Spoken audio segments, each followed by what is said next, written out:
नमस्कार माझ्या प्रिय बंधू आणि भगिनीनो. लोकमान्य टिळक पुण्यतिथी निमित्त मी सौ सरिता रामचंद्र जाधव, सहाय्यक शिक्षिका, राजा शिवाजी विद्यामंदिर, लोकमान्य नगर, ठाणे, त्यांच्या पवित्र स्मृतीस विनम्र अभिवादन करून मनोगत व्यक्त करत आहे. इंग्रजी राजसत्तेला उलथून पाडण्यासाठी 1857 मध्ये भारतीय जनतेने उठाव केला. भारतीय स्वातंत्र्य संग्रामाच्या प्रारंभाची ती शुभ वेळ होती. भारतीय जनता स्वातंत्र्यासाठी सर्वस्व पणाला लावण्यास सज्ज झाली होती. पण भारतीय जनतेने स्वातंत्र्यासाठी केलेला हा उठाव इंग्रजी राजसत्तेला कसा सहन होणार? भारतीय जनतेच्या स्वातंत्र्यप्रेमाची त्यांना चीड आली नसती तरच नवल होते. म्हणूनच जितक्या वेगाने क्रांतीचे चक्र फिरले तितक्याच किंबहुना त्याहीपेक्षा अधिक वेगाने राज्यकर्त्यांचे दमनचक्र सुरू झाले. स्वातंत्र्य युद्धाला शिपायाचे बंड म्हणून हिनविण्याचा प्रयत्न इंग्रजांनी केला. पाशविक अत्याचाराचे सत्र सुरू झाले.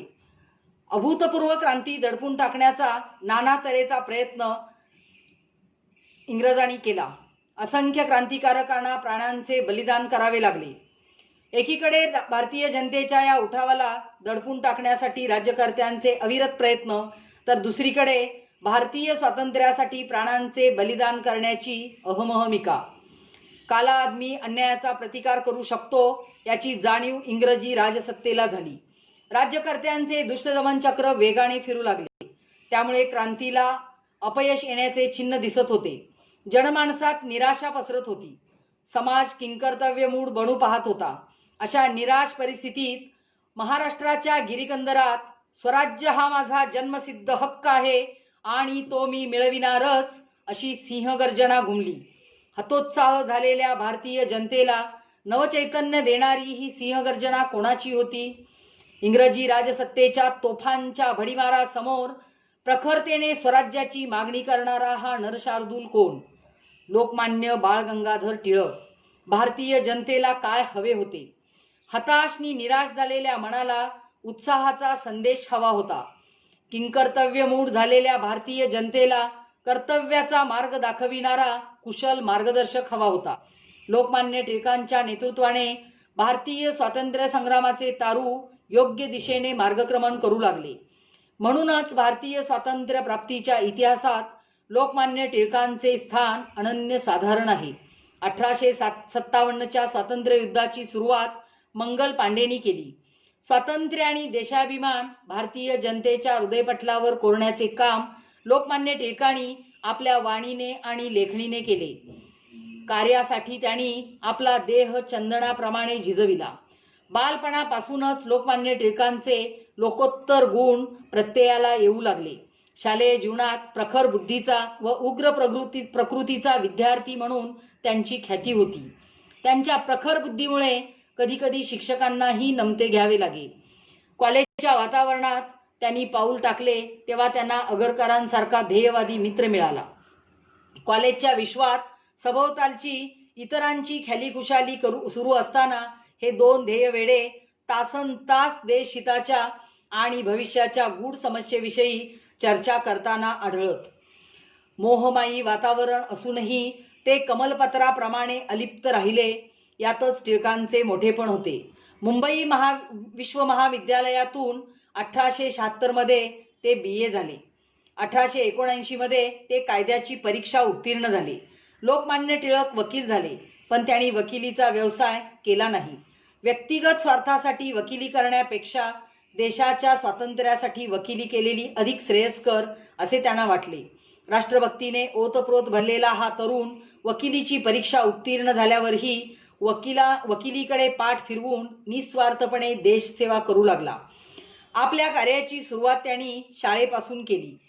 1 जानेवारी 1880 मध्ये चिपळूणकर, टिळक व आगरकर यांनी न्यू इंग्लिश स्कूलची स्थापना केली. कमीत कमी खर्चात राष्ट्रीय शिक्षण देणारी एकमेव संस्था म्हणून या शाळेचा नावलौकिक होता. लोकमान्य टिळक आणि चिपळूणकर यांनी केलेल्या अविरत प्रयत्नामुळे अल्पावधीत या शाळेतील विद्यार्थ्यांची संख्या 1900 झाली. फर्ग्युसन कॉलेजचा प्रारंभही झाला. लोकमान्य टिळक आणि त्यांचे अन्य सहकारी त्यांच्या अंतःकरणात जो दावाग्नी भडकलेला होता तो केवळ शाळा कॉलेजची स्थापना करून शमणारा नव्हता. देशसेवेचे व्रत अंगीकारलेल्या त्या तरुणांना काहीतरी भव्य दिव्य करावयाचे होते.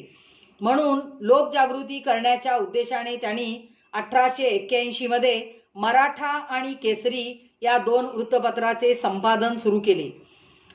निद्रिस्त भारतीय जनतेला जागृत करण्याचे, कर्तव्याभिमुख करण्याचे काम लोकमान्य टिळकांचा केसरी करू लागला. केसरीतील जहाल आणि प्रक्षोभक लेख वाचून तरुणांचे रक्त सळसळू लागले. जनता जागृत होऊन विचार करू लागली. इंग्रजी राजसत्ता हादरू लागली. लोकमान्य टिळकांनी गणेशोत्सव सार्वजनिक रीतीने साजरे करण्याचे आवाहन जनतेला केले. लोकमत जागृत झालेले होतेच. गणेशोत्सवाने जागृत लोकमताला सुसंघटित करण्याचे काम टिळकांनी केले. त्याच सुमारास शिवजन्मोत्सव साजरे करून लोकमान्य टिळकांनी जनतेला स्वातंत्र्यास्तव लढण्याचे शिकवले. त्यांच्या या कार्याला विरोधही झाला, पण लोकमान्यांनी आपली करारी वृत्ती किंचितही ढळू दिली नाही आणि त्यामुळेच ते लोकमान्य झाले. 22 जून 1890 रँड नामक एका इंग्रज अधिकाऱ्याची हत्या झाली. लोकमान्य टिळकांच्या वाणी लेखणीमुळेच लोकांना प्रेरणा मिळते आणि ही प्रेरणा या हत्येचे कारण आहे असा आरोप टिळकांवर करण्यात आला. लोकमान्य टिळकांचे लिखाण किती ओजस्वी आणि जहाल होते याची इंग्रजी राजकर्त्यांकडून ही अप्रत्यक्ष कबुलीच नव्हे काय. या प्रकरणी लोकमान्य टिळकांना 18 महिन्यांची सश्रम कारावासाची शिक्षा झाली. अन्यायपूर्ण रीतीने शिक्षा, पण त्याचा एक फायदा झाला. तो लोकमान्य टिळकांना महान बनविण्यात या शिक्षेने सहकार्य दिले. संपूर्ण भारतवर्षात लोकमान्य टिळकांचा कीर्तीचा ध्वज फडकू लागला.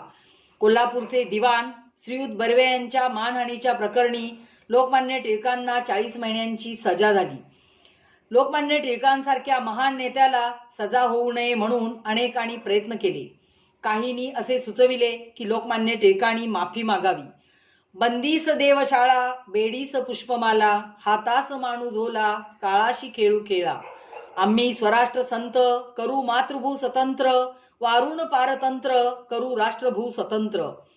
अशा मनोवृत्तीचे टिळक माफी कशी मागतील. त्यावेळी त्यांनी मोतीलाल घोष यांना लिहिलेले एक पत्र अतिशय बोलके आहे. ते लिहितात, तुरुंगाच्या यातनांपासून मुक्त होण्यासाठी लोक मला माफी मागण्याचा आग्रह करीत आहेत, परंतु मी माफी का मागावी हेच मला समजत नाही. मी स्वतः निर्दोष आहे अशी माझी खात्री असताना ही माफी कशासाठी. आणि माफी मागून झालेल्या यातना सहन करीत देशबांधवांमध्ये राहण्यापेक्षा तुरुंगवास अधिक श्रेयस्कर आहे असे मला वाटते. 1896 मध्ये न भूतो न भविष्यती असा भयंकर दुष्काळ पडला. जनसेवेचे व्रत घेतलेले टिळक याही वेळी अग्रेसर होते. अकाल पीडितांना सहाय्य करण्यासाठी लोकमान्य टिळकांनी मानवी प्रयत्नांची पराकाष्ठा केली. केसरीतून जहाल व मर्मभेदक लेख लिहून सरकारी धोरणांचे वाभाडे काढले.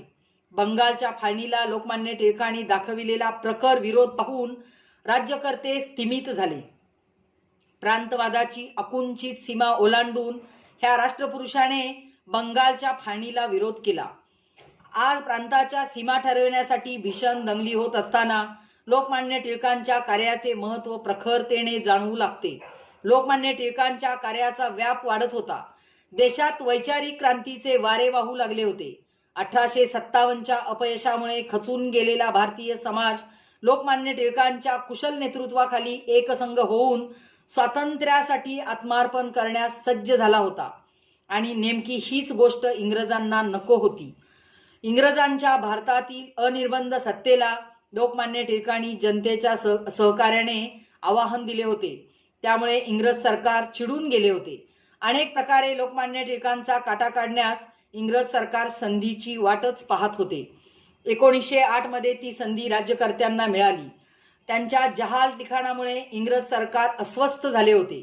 त्यामुळे लोकमान्य टिळकांवर राजद्रोहाचा गंभीर आरोप करण्यात आला. न्यायालयात खटला सुरू झाला. खटला कसला, खटल्याचे नाटकच होते ते. राजद्रोहाच्या गंभीर आरोपाखाली लोकमान्य टिळकांना 6 वर्षाच्या हद्दपारीची सजा ठोठावण्यात आली व 1000 रुपये दंड झाला. लोकमान्य टिळकांना मिळालेल्या शिक्षेची बातमी देशभर समजताच सर्वत्र खिन्नता पसरली. न्यायाधीशाने दिलेल्या निर्णयाला उत्तर देताना लोकमान्य टिळकांनी मोठे बाणेदार उद्गार काढले. ज्युरीनी कसाही निर्णय दिलेला असो, माझी मनदेवता मला सांगत आहे की मी निर्दोष आहे. इंग्रजी साम्राज्यापेक्षा अधिक प्रभावशाली शक्ती दुनियेचे नियंत्रण करीत आहे. ईश्वरी संकेतच असा असेल की मी स्वतंत्र राहण्यापेक्षा कारागृहातील कठोर यातना भोगण्याने माझ्या देशाचे स्वातंत्र्य अधिक जवळ येईल. लोकमान्य टिळकांच्या तेजस्वी उद्गाराचा परिणाम इंग्रज सरकारवर तो काय होणार? मंडालेच्या कारावासात लोकमान्य टिळकांची रवानगी करण्यात आली. 6 वर्षे हद्दपारी सामान्य माणूस शिक्षा ऐकताच मूर्छित होऊन पडला असता. परंतु मंडालेच्या वाटेवर असताना प्रवासात लोकमान्य टिळक अक्षरशः शांत झोपले होते. मंडालेच्या या भीषण कारावासात लोकमान्य टिळकांनी गीता रहस्यसारखा अपूर्व ग्रंथ लिहून आपल्या विद्वत्तेने जगाला आश्चर्यचकित केले. लोकमान्य टिळकांचे जीवन कर्मयोगांचा महान आदर्श होय. भारतीय संस्कृतीचे ते महान आदर्श होते. त्यांच्या लिखाणात भारतीय संस्कृतीच्या उत्पन्नाची तळमळ दिसून येईल. त्यांची निस्वार्थ देशसेवा वादातीत होती. स्वराज्यप्राप्तीनंतर गणिताचा प्राध्यापक होण्याची त्यांची इच्छा होती. कारण राजकारण हा त्यांचा पिंड नव्हता. देशाच्या तत्कालीन परिस्थितीमुळे त्यांना राजकारणात भाग घ्यावा लागला होता. लोकमान्य टिळकांविषयी गांधीजी म्हणतात, लोकमान्य जनतेचे आराध्य दैवत होते. देशभक्ती त्यांचा धर्म होता. टिळक देशासाठीच जन्मले आणि देशसेवेसाठी त्यांनी आपले संपूर्ण जीवन वेचले. त्यांचे जीवनचरित्र आणि त्यांचे हे पुण्यस्मरण भारतीय जनतेला स्फूर्तिदायक आहे. त्यांच्या स्मृतीला अभिवादन करून म्हणूया, तव स्मरण सतत स्फुरणदायी आम्हा घडो, त्वदीय गुणकीर्तन ध्वनी सुरम्य करणी पडो, स्वदेश हित चिंतनाविन दुजी कथा नावडो, तुझ्या समची आमची तनुही देश कार्यी पडो. धन्यवाद. जय हिंद, जय महाराष्ट्र.